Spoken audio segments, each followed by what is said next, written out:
Hello guys, and welcome back to my channel. In today's video we're going to be doing a full service on a little Citroen C1, and basically we're going to do oil and oil filter, air filter and spark plugs. This doesn't have a fuel filter, so lovely, one less thing to do. So I think what we'll do is we'll get it jacked up and we'll get started with doing the work. So we've got it up on its stands and let's go under. I've got the tripod there because I'm going to try and do it so I can show you, but just have a quick look. Oil sump plug is there, that's a 14mm, and the oil filter is just tucked there, nice and easy to get at. So I'll be able to show you in this service how I use my grip thing as well. So like I said, we'll just put you on the tripod and try and get you in here, and we'll get started on doing this. So you won't be able to see the oil pan, but what you will be able to see is the 14mm socket on there, which I'm just going to attach to my ratchet. Wow, that's tight. Okay, I'll get a bar for that.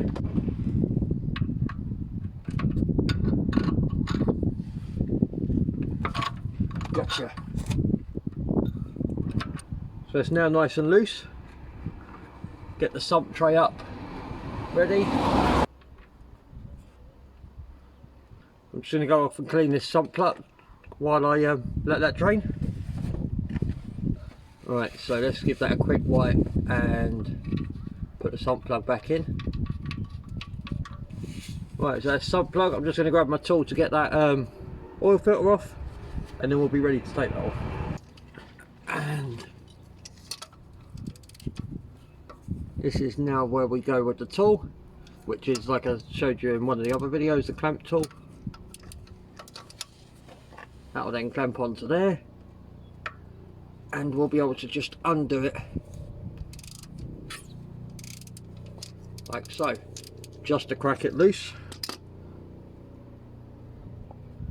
It will leak. It's actually leaked quite badly.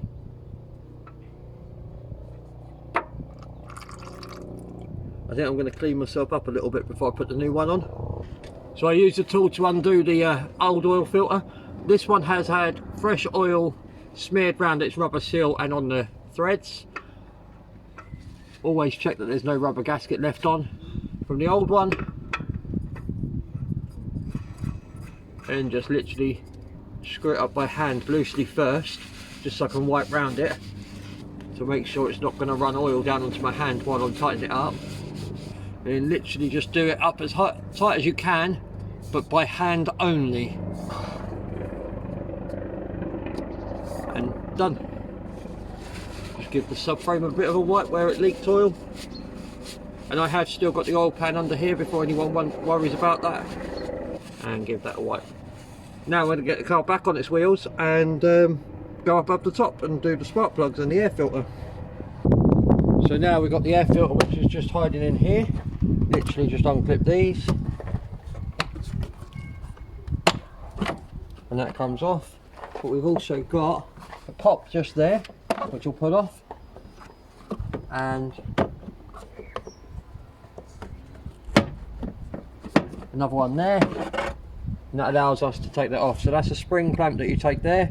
That should be spring clamped on there, but it's a bit worn out and thingy, so it just slides straight off, but that's fine. And we then reveal the air filter itself, which is just there. We'll come back to that. And the 3 coil packs, because it's a 3-cylinder engine. But if you're watching this about doing a service, I would like to think that you know it's a 3-cylinder engine. Anyway, we need a 10mm and we also need a spark plug spanner. 1 air filter, like I said, we'll get back to that. 3 spark plugs, spark plug spanner, and a 10mm on a nice easy to reach socket extension. Just undo all these for now. I won't worry about unplugging the electrical wires because there's plenty of space on them just to pop them out to the side like so. And then we just get the spark plug spanner in there and get these spark plugs out. If you get a bit of a stubborn spark plug, you can use a socket on a ratchet.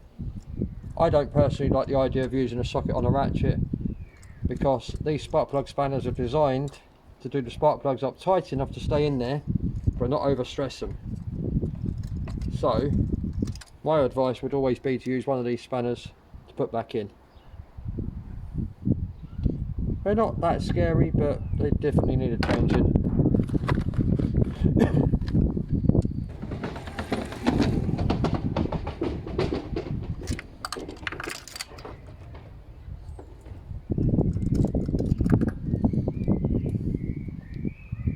Yeah, that's gone a bit brown on the edge there, so that's definitely needed changing these.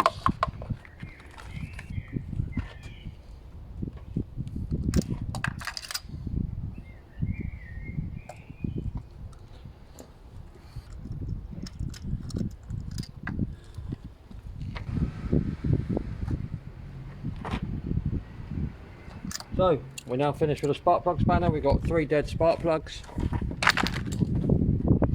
Now we just got to pop the coils back in. They literally just sit back in there nicely. 3 10mm can go back in there. A little tip with this engine as well, these coils are not coded in any way, so if you find you have a misfire, to save yourself some money, swap a coil around with another one. So say if the middle cylinder is misfiring, you can swap the middle one out for one of the side ones, and then if it shifts the misfire, you know you've got a dead coil. This car doesn't have a dead coil or a misfire, but just a little tip there for you guys. So that one, back to that air filter. That will literally just pull straight off.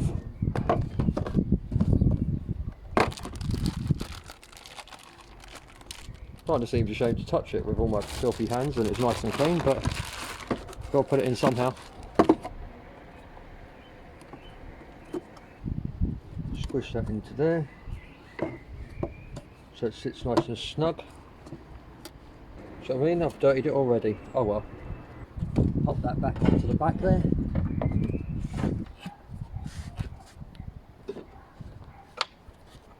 One, 2, 3, 4 clips.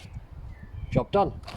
All we've got left to do now is oil, and then check the oil level, because I've got a 5 litre oil and I'm not entirely sure how much this takes, but it's not going to be 5 litres, it's only a tiny little engine.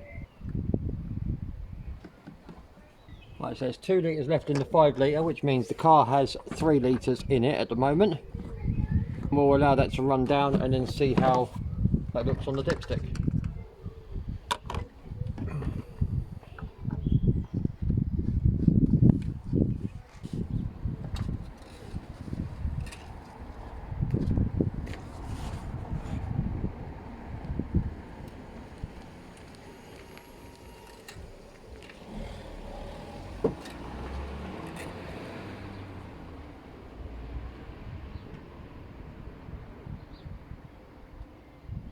Right, we're dead on maximum, and once that goes through the oil filter, that will go a bit lower, but that's all right, because there's some spare oil left over to top up when we need to anyway. So I hope that was informative enough and you enjoyed that video, but that's pretty much the end of this. Now I'm going to drop this back to its owner and carry on with the next job I need to do for today. But yeah, for now guys, I will leave one of my videos up here for you to watch, another one, and my subscribe icon will be down in the bottom corner here. Please like, subscribe and share my content. It all helps the channel grow. Thank you to all my lovely amazing followers. Take care, stay safe, and bye for now.